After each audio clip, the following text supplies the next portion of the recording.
स्वागत है आपका हमारे चैनल मधुर वाणी में। अगर आपको हमारा चैनल अच्छा लगे तो हमारे छोटे से परिवार का हिस्सा बनिए। दक्ष प्रजापति की कई पुत्रियां थीं। सभी पुत्रियां गुणवती थीं। फिर भी दक्ष के मन में संतोष नहीं था। वे चाहते थे उनके घर में एक ऐसी पुत्री का जन्म हो जो सर्वशक्ति संपन्न हो एवं सर्वविजयनी हो, जिसके कारण दक्ष एक ऐसी ही पुत्री के तप में लग गए। तप करते करते अधिक दिन बीत गए तो भगवती आज्ञा ने प्रकट होकर कहा, मैं तुम्हारे तप से प्रसन्न हूँ। तुम किस कारणवश तप कर रहे हो? दक्ष ने तप करने का कारण बताया तो माँ बोली, मैं स्वयं पुत्री रूप में तुम्हारे यहाँ जन्म धारण करूंगी। मेरा नाम होगा सती। मैं सती के रूप में जन्म लेकर अपनी लीलाओं का विस्तार करूंगी। फलतः भगवती आद्या ने सती रूप के दक्ष के यहाँ जन्म लिया। सती दक्ष की सभी पुत्रियों में सबसे अलौकिक थी। सती ने बाल्य अवस्था में ही कई ऐसे अलौकिक आश्चर्य चलित करने वाले कार्य कर दिखाए थे जिन्हें देखकर स्वयं दक्ष को भी विस्मयता होती रहती थी। जब सती विवाह योग्य हो गई तो दक्ष को उनके लिए वर की चिंता होने लगी। उन्होंने ब्रह्मा जी से इस विषय में परामर्श किया। ब्रह्मा जी ने कहा, सती आद्या का अवतार है। आद्या आदि शक्ति और शिव आदि पुरुष है, अतः सती के विवाह के लिए शिव ही योग्य और उचित वर है। दक्ष ने ब्रह्मा जी की बात मानकर सती का विवाह भगवान शिव के साथ कर दिया। सती कैलाश में जाकर भगवान शिव के साथ रहने लगी। भगवान शिव दक्ष के दामाद थे, किंतु एक ऐसी घटना घटित हो गई जिसके कारण दक्ष के हृदय में भगवान शिव के प्रति बैर और विरोध भाव पैदा हो गया। एक बार देवलोक में ब्रह्मा ने धर्म के निरूपण के लिए एक सभा का आयोजन किया था। सभी बड़े बड़े देवता सभा में एकत्र हो गए थे। भगवान शिव भी इस सभा में बैठे थे। सभा मंडल में दक्ष का आगमन हुआ। दक्ष के आगमन पर सभी देवता उठकर खड़े हो गए, पर भगवान शिव खड़े नहीं हुए। उन्होंने दक्ष को प्रणाम भी नहीं किया। फलतः दक्ष ने अपमान का अनुभव किया। केवल यही नहीं, उनके हृदय में भगवान शिव के प्रति ईर्ष्या की आग जल उठी। वे उनसे बदला लेने के लिए समय और अवसर की प्रतीक्षा करने लगे। एक बार सती और शिव कैलाश पर्वत पर बैठे हुए परस्पर वार्तालाप कर रहे थे। उसी समय आकाश मार्ग से कई विमान कनखल की ओर जाते हुए दिखाई पड़े। सती ने उन विमानों को देखकर भगवान शिव से पूछा, प्रभु, ये सभी विमान किसके हैं और कहाँ जा रहे हैं? भगवान शंकर ने उत्तर दिया, आपके पिता ने बहुत बड़े यज्ञ का आयोजन किया है। समस्त देवता और देवांगनाएं इन विमानों में बैठकर उसी यज्ञ में सम्मिलित होने के लिए जा रही हैं। इस पर सती ने दूसरा प्रश्न किया, क्या मेरे पिता ने आपको यज्ञ में सम्मिलित होने के लिए नहीं बुलाया? भगवान शंकर ने उत्तर दिया, आपके पिता मुझसे बैर रखते हैं, फिर वे मुझे क्यों बुलाने लगे?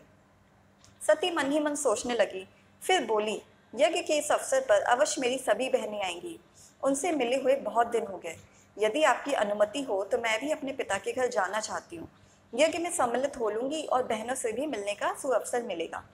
भगवान शिव ने उत्तर दिया, इस समय वहां जाना उचित नहीं होगा। आपके पिता मुझसे जलते हैं, हो सकता है वे आपका भी अपमान करें। बिना बुलाए किसी के घर जाना उचित नहीं होता है। इस पर सती ने प्रश्न किया, ऐसा क्यों? भगवान शिव ने उत्तर दिया, विवाहिता लड़की को बिना बुलाए पिता के घर नहीं जाना चाहिए, क्योंकि विवाह हो जाने पर लड़की अपने पति की ही हो जाती है। पिता के घर से उसका संबंध टूट जाता है। लेकिन सती पीहर जाने के लिए हट करती रही, अपनी बात बार बार दोहराती रही।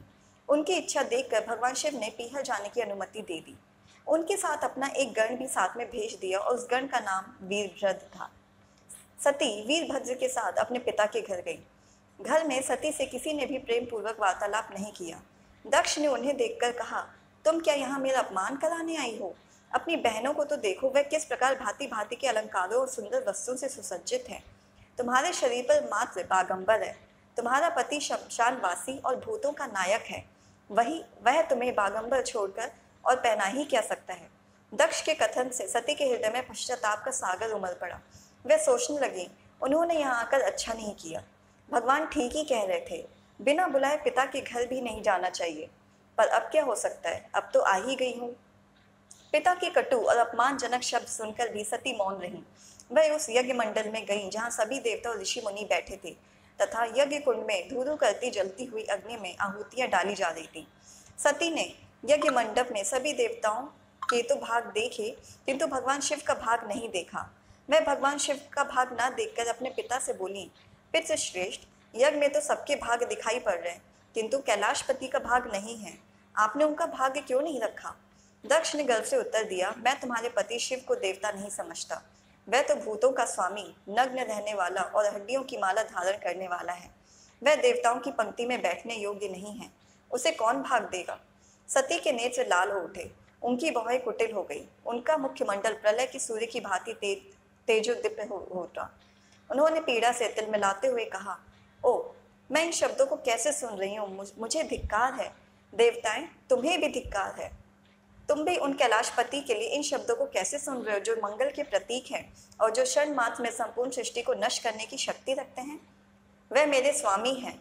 नारी के लिए उसका पति ही स्वर्ग होता है। जो नारी अपने पति के लिए अपमानजनक शब्दों को सुनती है, उसे नरक में जाना पड़ता है। पृथ्वी सुनो, आकाश सुनो और देवताओं तुम भी सुनो। मेरे पिता ने मेरे स्वामी का अपमान किया है। मैं अब एक क्षण भी जीवित रहना नहीं चाहती। सती अपने कथन को समाप्त करते हुए यज्ञ के कुंड में कूद पड़ी। जलते हुए आयुतियों के साथ उनका शरीर भी जलने लगा।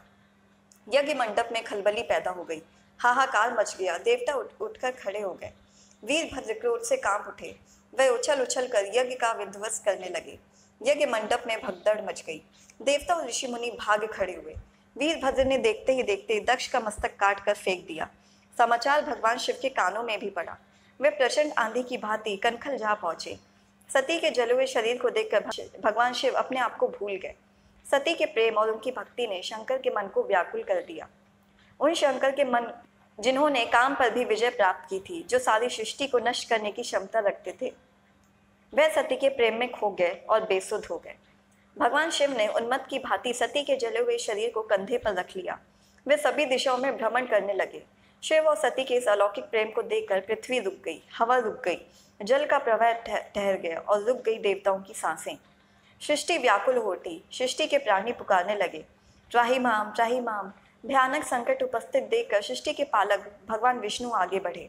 वह भगवान शिव की बेइज्जती में अपने चक्र से सती के एक अंग को काट काट कर गिराने लगे।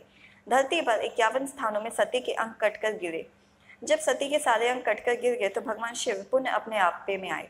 जब वे अपने आपे में आए तो पुनः सृष्टि के सारे कार्य चलने लगे।